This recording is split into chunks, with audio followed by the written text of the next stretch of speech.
Well, here we are at Perfectly Paranormal, episode 168.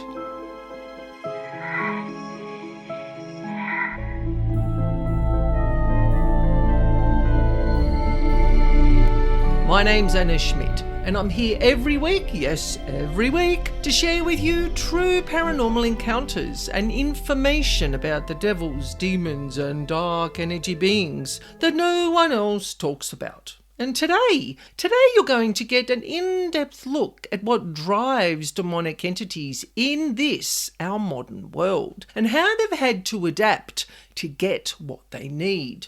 Now, we all know the demons are a crafty lot, and modern-day demons have had to really adapt their skills to our ever-changing human world and all that fills our time and our minds. Now, they watch us day and night, in our homes, wherever we go, but also on social media platforms, all the platforms that we use. I'm sure they view what we're all up to. Most of them are silent observers. They see the photos, the dramas, the traumas, and the successes that we share online. As many people share pretty much their whole lives on all the different platforms. I don't need to name them, but not me, just saying. I'm very guarded about what I share online and what I let people see. Now, demons, they've also learned that many people are waking up to their antics, so they've had to become more subtle in the way that they weasel their ways into people's lives.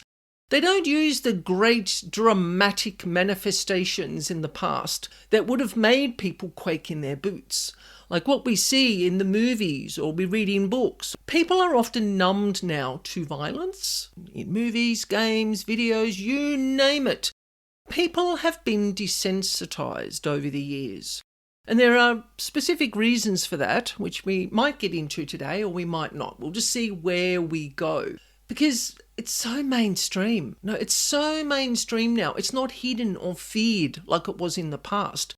And the paranormal happenings in movies have been quite heightened over the years. I mean, who saw the Exorcist movie many years ago? I actually watched it quite recently for the very first time. And it didn't really do anything because I've seen more of the modern movies that are really quite dramatic in the way that demons are represented. It's changed. What affected people 30, 40, 50, hundreds of years ago has little effect now. So demons have had to adapt and change and fit in with our modern world if they want to keep feeding off us like energetic batteries. So what is their best way to get to us? It comes in one word. Demons know that temptation, that is the one word. Temptation is still the best way and the easiest way to get into our hearts, our minds, and sometimes our bodies. It's the best way that they can get what they want from us. It's the best way that they can get people to sign the contracts for all the things that they want and desire and the things that they think they need for that happy life, where it's really all stuff and junk and it really means nothing. But people sell their souls for material possessions. They just do.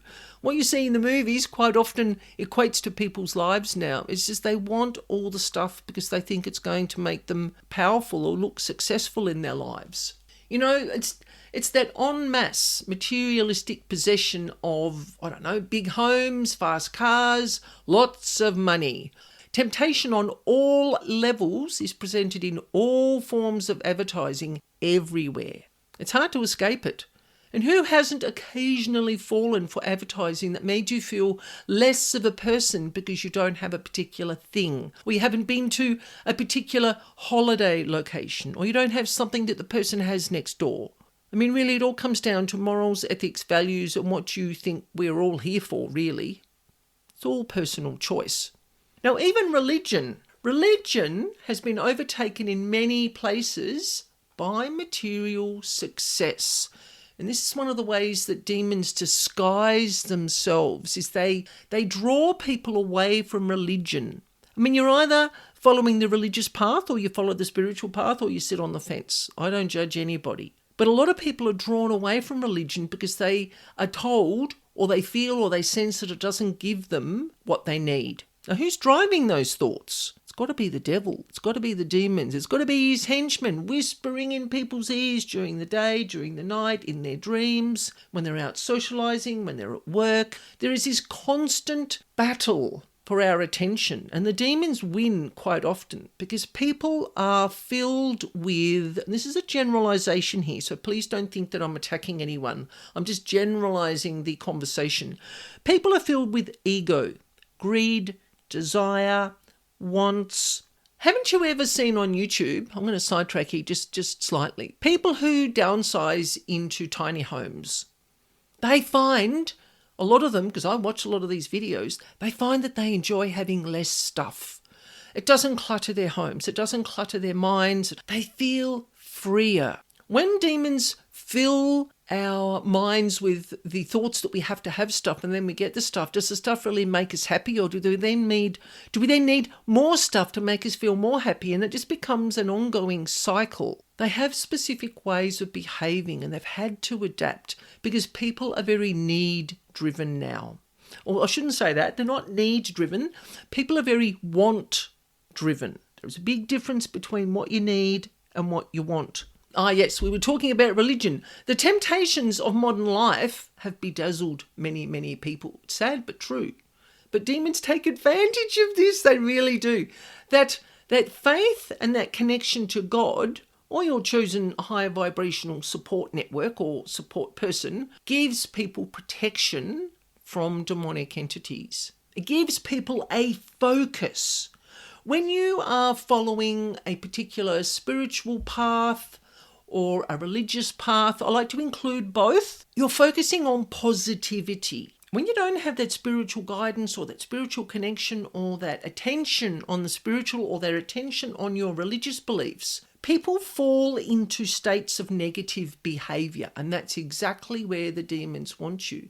Now, this is understanding spiritual warfare. I've done a few episodes on that. Can't remember the numbers, but you'll find them in the list. Spiritual warfare is very, very big. Mind games. It's about emotional games.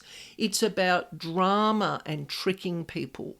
Because people are very vulnerable, or they're very gullible, or they sit in the middle like me, and I'm like, nah, I'm not either. Occasionally I'm either, but not very often now. I'm usually pretty on top of the game, and I see through the illusion. You know, do you take the red pill or do you take the blue pill?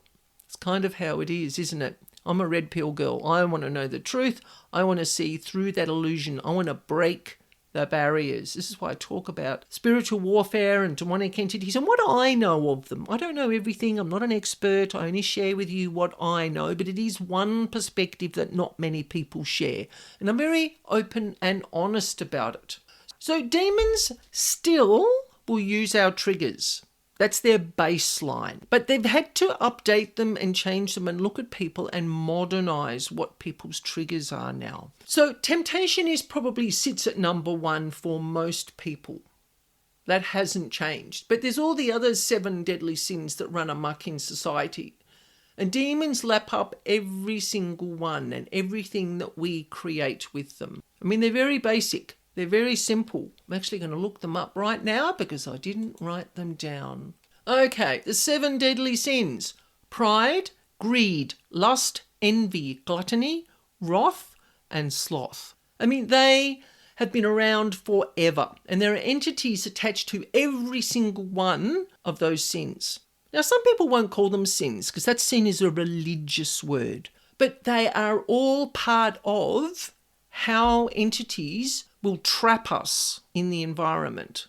Now, there'll be one of those that will affect every single person that listens to this podcast. If you really think about it, you will know the one that triggers you. So demonic entities don't bother me. I'm going to give you an example. You know, I talk about them. They don't bother me, part of the environment, blah, blah, blah. But if I look at those 7 deadly sins, if I look at gluttony, now my worst vice is dark chocolate. Don't smoke, don't drink. I don't really have any other vices other than swearing occasionally, which I'm trying to work on not doing that.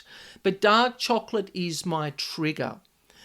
Now, a really good example is I went down to my local shop a couple of weeks ago and they had some dark chocolate on special, and I've been avoiding it. I've been avoiding looking at this dark almond chocolate for probably a month or so. And I'm like, no, not buying it. I'm withholding myself and I'm just not going to fall for it. But no, in the end, I went, you know what? It's only $3 a block. And here in Australia, 180 grams of chocolate is about $9. So to get it for $3, that's not bad. Anyway, I thought, right, I'm going to stockpile this chocolate, which part of me was going, no, Anna, don't do it. It won't work. It'll drive you insane knowing that all that chocolate's in the cupboard. We're going to get to that part in a minute. So I get to the checkout and I'm loading my bag. I think I've got 20 blocks. So I went, I'll pay $60, which sounds like a lot. But when it comes to paying $180, I think I will take the 60. Well, I get to the checkout and the young girl at the checkout, I used to know her when I worked at the local primary school. And there was no one else in the shop. She looked at me and she went, no one here buys this. They all go for the Cadbury's, Dairy Milk and the really sugary chocolates. And I'm standing there and I'm like, yep, I'm really excited, like 20 blocks of chocolate for $3. I was like, whoa, I was in my glee. And she says, look, I'll give them to you for $1 each. And I was without words. I said, thank you very much. But I was like, I couldn't believe my luck. Well, was it luck? I get home and I put these 20 blocks of chocolate in the cupboard. And now they're in the cupboard, that little voice in my head was going, you've got chocolate in the cupboard. You should go and have some. You should have some now. Why don't you go and get some? You deserve it. You should really have that chocolate now. Go and get some. Oh, go get some. Just have a row or two. And it was like, I can't withstand this anymore because it's my weakness is dark chocolate. So I pull out this block of chocolate and I'm looking at it going, I don't want to open you yet. And I'm like, no, it's only 2 PM. No, it's a dessert snack. But no, by the end of the night, I'd eaten my first block and the guilt set in. This is how I got trapped. Now, the girl in the shop, she didn't mean to trap me. That was just the offering of the chocolate being there and me falling for it. This is one of the 7 deadly sins, the gluttony, is that in the next week, I ate quite a few blocks of chocolate and I ended up giving the rest away because it nearly drove me insane having that in the cupboard. Demonic entities know the chocolate is my weakness. I don't have many other weaknesses. They don't know how to get to me. But I created so much guilt over eating that chocolate that I had great pleasure in giving it to people who couldn't afford it. Because no one pays $9 for a block of chocolate here. It's just like, nah, this is why it was all on special. There was so much on special. So when I went down to the shop yesterday, I just bypassed the chocolate on special. I went, thank you, but no thank you, I can't. Because it is like an addiction for me. If it's in the cupboard, I have to eat it. So that's just a little example of how demons have adapted to not doing the fear in the dreams. I mean, they'll still do that because that'll trigger some people, but they use what's in society and they know what triggers us. So I'll give you another example. I like to give examples because it makes it relatable and you can understand how the demons work, what they get up to. This is me again. I usually give a lot of examples of myself because I spend a lot of time by myself. Isolation, and demons quite often try their best to isolate me from other like-minded people and ridicule me. So they'll try and ridicule me for my left-of-centre thinking and outspokenness. So I still get the voices that sometimes say, you're stupid. No one likes what you're doing. No one listens to your podcast. Why do you bother? Look at your numbers. They're so low. None of that means anything to me. I put this out there for people that need it, that will find it. I don't follow the numbers and all the statistics. It's cluttering your head with pride. So there's one of those other deadly sins that doesn't bother me. It's not a thing. But I still get it in my head. And because I'm human, sometimes I'll get a little bit depressed and think, oh yeah, no one loves me and so forth. But they tell me that I need company and that I will be normal and will feel less loneliness like any other people if I get out there, go to events or find groups of like-minded people. where in fact I know very well that I feel uncomfortable with people. Like I have trouble with hearing through the tinnitus in my ears, and I just read people's energy. I can feel the entities attached to them. So there's that argy-bargy of you need to go out and meet people, but I want to stay home. But it's the pushing. It's the pushing in my head with the thoughts that you need to go out, you need to meet people. But they know very well that by pushing me to go out and do these things, that I'm not going to fare well, and then I'm going to create all the negative emotions about why it didn't work. They really are very, very sneaky in the way that they work. And they will trigger us with what they know is going to get the best response.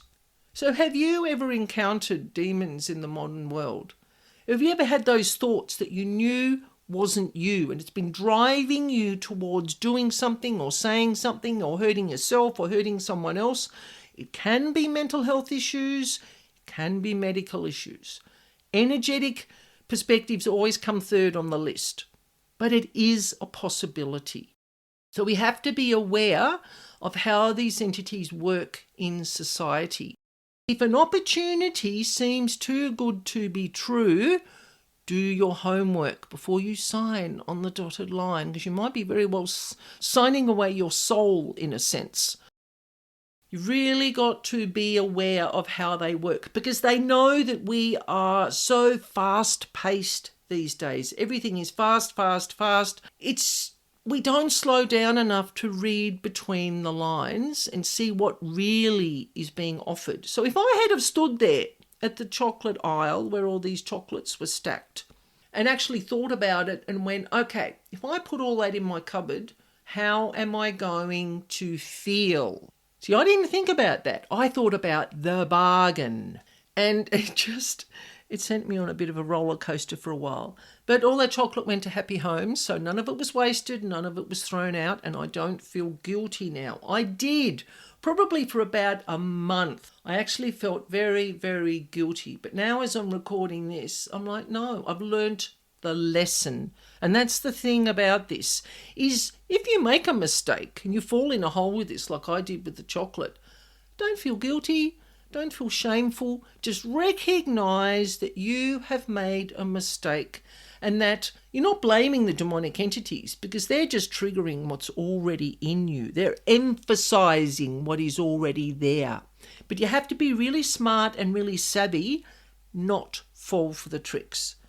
So when I go to the shop in the future, if I'm really hankering for a block of chocolate, I haven't had my fix for a long time, I might buy maybe 2 blocks. I have to limit it. I don't care if it's $1 each. Well, in that case, here we go. I might buy maybe up to 10 blocks, but there'll be 2 for me, 2 for one of my family members, and I'll just divvy the rest up between friends that I know like that type of chocolate. Because I know I can't have it here. I know it is going to trigger me to create all the negative emotions that these entities want. So I hope you found that interesting and that you enjoy my funny little stories. You can always send me a fan mail message if you want to tell me how you've encountered demons in the modern world. You know, how you encounter their demonic presence. Which of the 7 deadly sins have they triggered within you?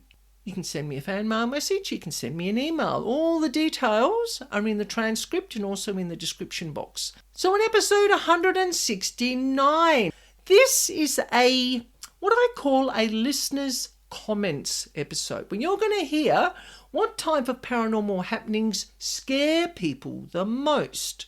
So you find you might be able to relate to some of these. So stay tuned next week for episode 169, and I look forward to spending some spooky time with you then. So thank you for joining me today, and don't forget, if you want to share a paranormal experience just with myself, or you would like me to share one of your experiences through my podcast, you can do a voice recording, or you can write out your experience and I will read it exactly as you have written. You can email me at spiritualbeing44@gmail.com. And for information on paranormal house clearing, you can visit my website, Spiritual Being. You will find the address in the description box. And I look forward to sharing this spooky space again with you next week. And remember, life is perfectly paranormal.